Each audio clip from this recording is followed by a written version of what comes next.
All right, so we have gone over conservation of linear momentum. We've done a quick example, and now we're going to look at how important it is to how important it is to put our coordinate system to pin it to either the thing that is moving most of the time, because that's going to make our lives much easier. All right, so the scene, it's winter. We are let's assume you're protesting on the spine, but now you are running from the water jet. The water soaks into your clothes at a rate of 0.5 liters per second, and you are running at 3 meters per second. So the velocity of our person is 3 meters per second. And we'll note that the water is hitting you and leaving perpendicular to your back. And we want to know, what is the force on this person?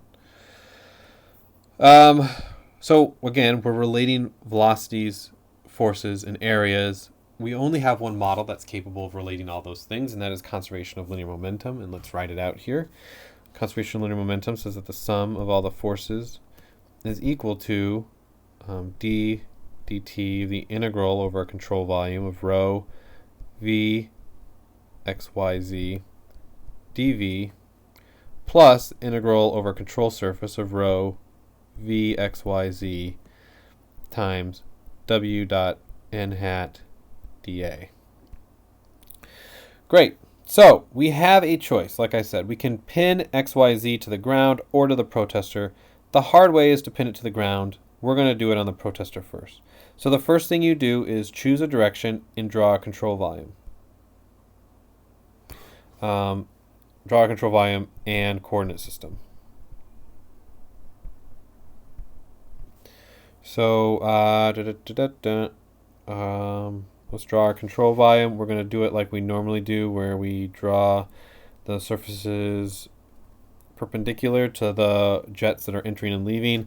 We're going to pin it to the person, so it's moving with the person. And we're also going to draw our coordinate system, so it is moving with the person. And the way you denote that is usually you just draw the coordinate system within the control volume. Okay? All right, and which direction are we going to pick? Well, the person is running in the x direction.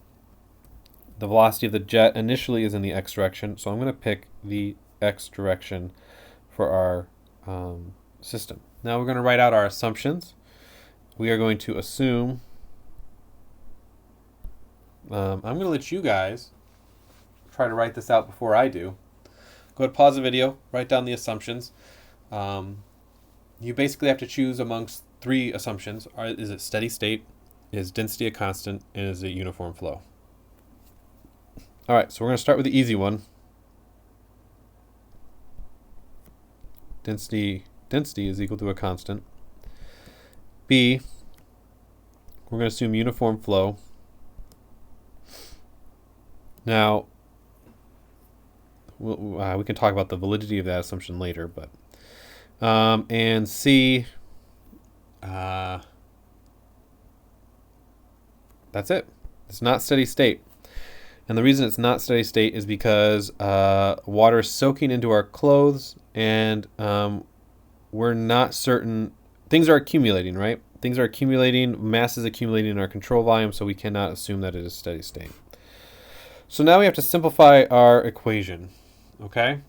So let's write down our equation as it is. Equation 1, f of x, because remember we have to draw, I didn't do this, but we have to draw a force on our person, which represents the resistance force. Sometimes we'll ask you to calculate the drag on an object. You have to draw in a force that is keeping that object stationary. The same thing we're doing here. We're drawing in a force that is keeping this person moving at a constant velocity. So f of x is equal to d dt integral of vx times rho dv plus the integral over control surface of rho vx times w dot n hat dA. Great. So what is the first question we want to ask ourselves is, what is Vx for the water soaked into the clothes? That matters for this integral here, because this integral is concerned about the water that is within our control volume. And we know that we're accumulating mass in our control volume, so that's good, but we want to know what the velocity of that fluid is. And it turns out that Vx for the water soaked into the clothes relative to a coordinate system that is moving at the same velocity of the person is 0.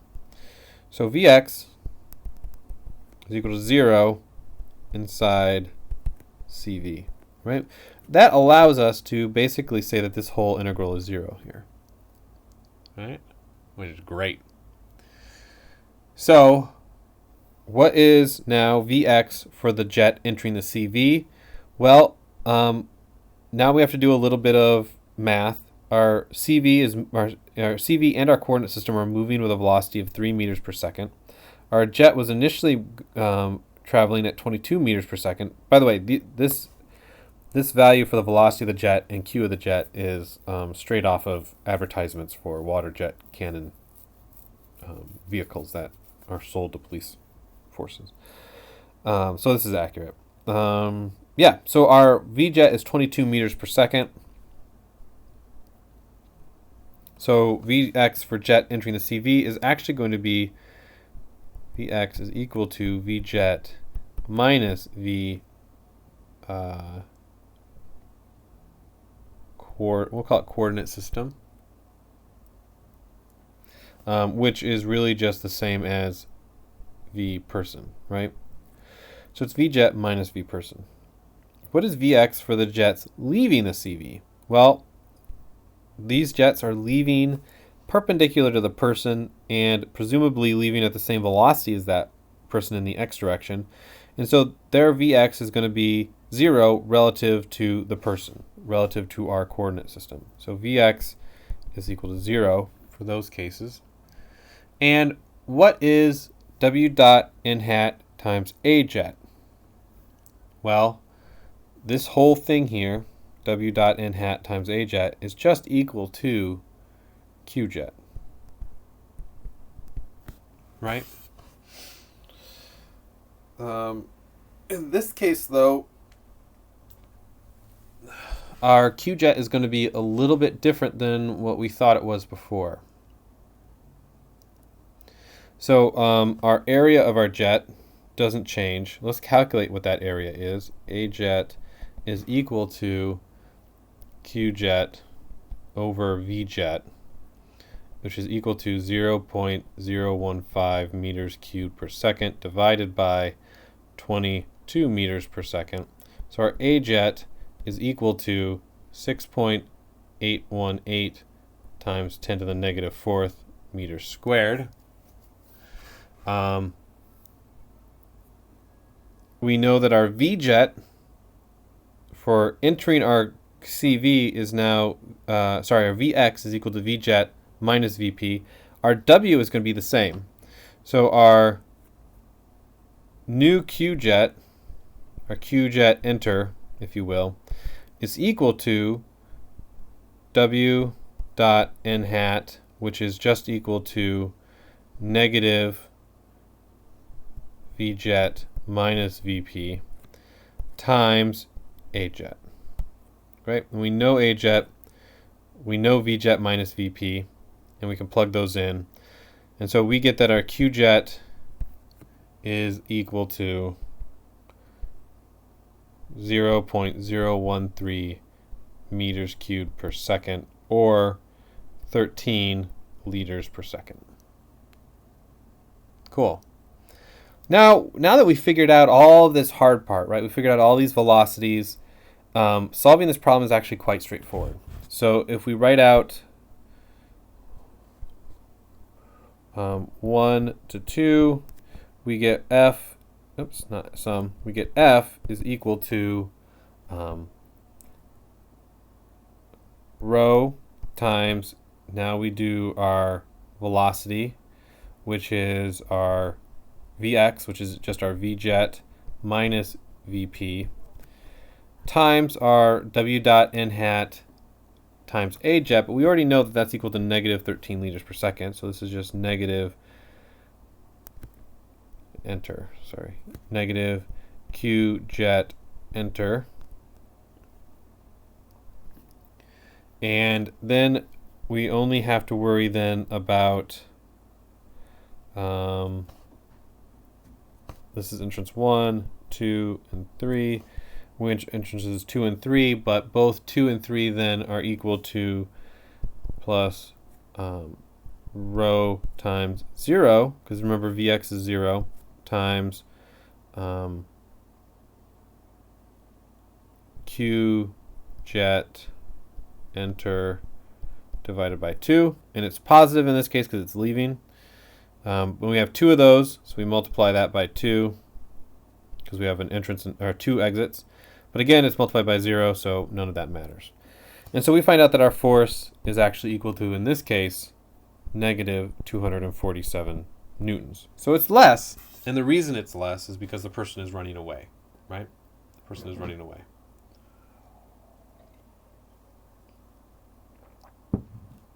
And because the person is running away, the sum of the x momentum, well, the x momentum that's entering the control volume is less than it would be than it was before, because our control volume is moving now. So the apparent velocity of the jet is less.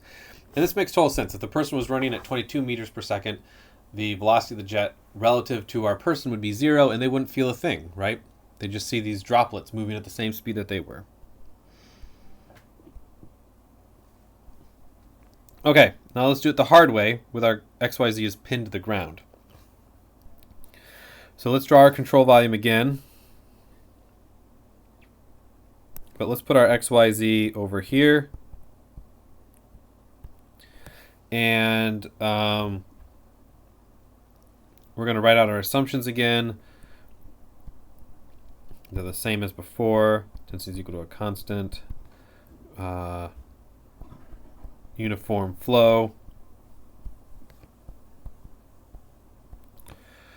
We're going to simplify our equation. So we're still concerned about the x direction. So our simplified equation now is equal to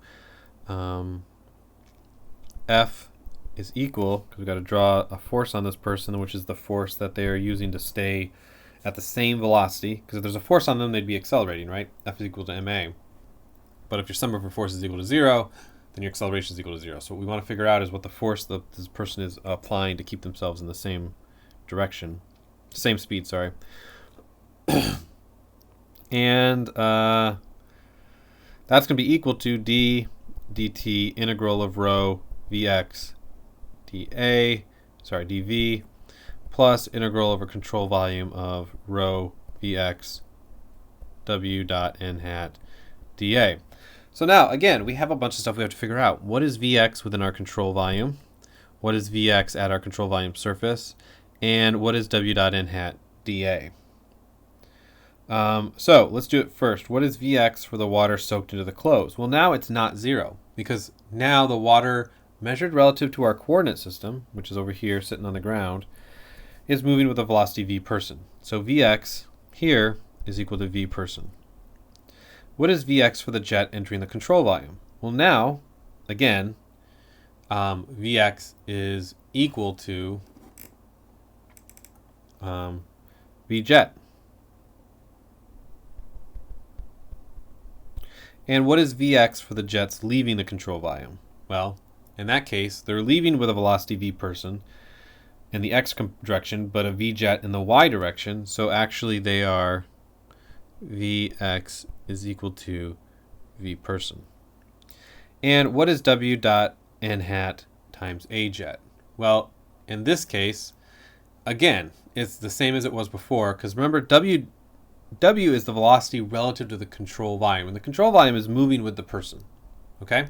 So our W dot n hat times a jet hasn't changed from our previous problem, because it's not dependent on where we put our it's not dependent on where we put our coordinate system. So in this case, it's equal to Q jet enter, which is equal to V jet minus V person times A jet. And in this case, if it's entering, that's going to be a negative sign, which ends up being equal to 0.013 meters cubed per second. Great. So now we have to write out a whole bunch of stuff because we don't have a whole lot of zeros in this equation. We don't have a whole lot of zeros. So if we write out our system now, we have f is equal to d dt, the integral of rho v person dv, plus negative rho v jet times negative q jet enter. Right, and it's negative. Well, it's negative because it's sorry, it's negative because the dot product's negative, right? And remember, this is just taking all of our w dot n hat and a jet together, and we're just doing it in one bit because this w dot n hat times a jet is a flow rate, so we can just plug in a flow rate if we know it. All right, so that's entrance 1. Let's do 2 and then 3. So this is 1. Let's do 2 plus. Now 2 is going to be our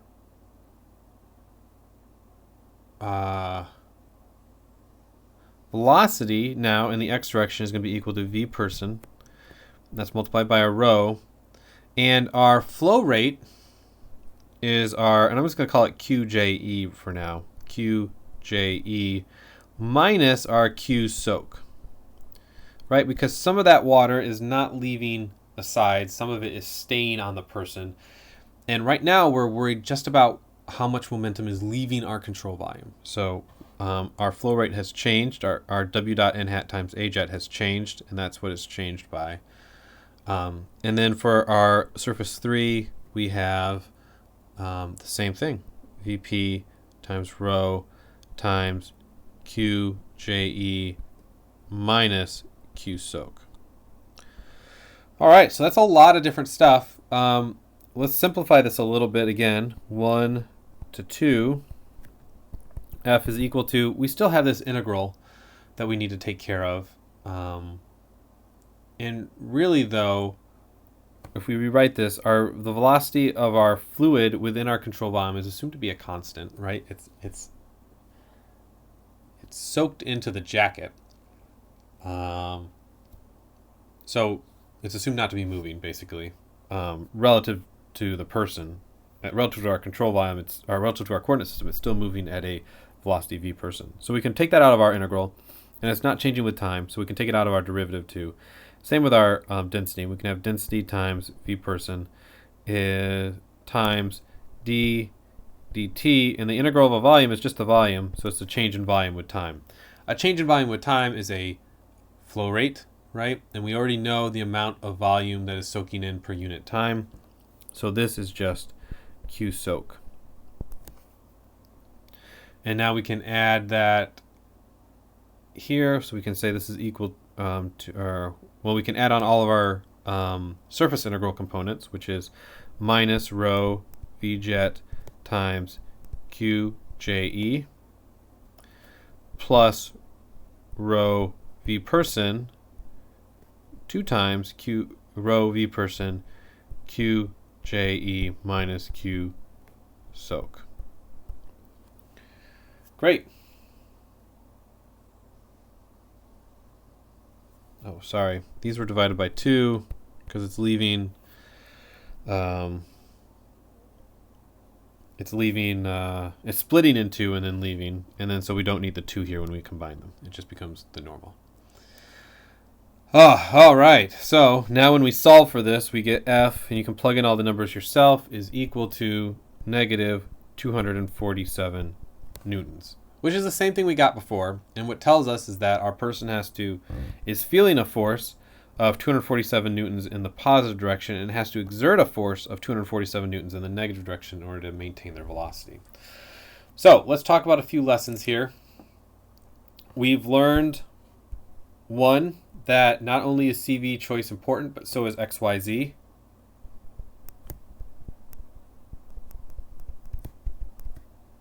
Choices are important,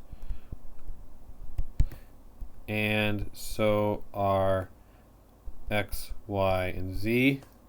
We've also learned that we only deal with one direction at a time.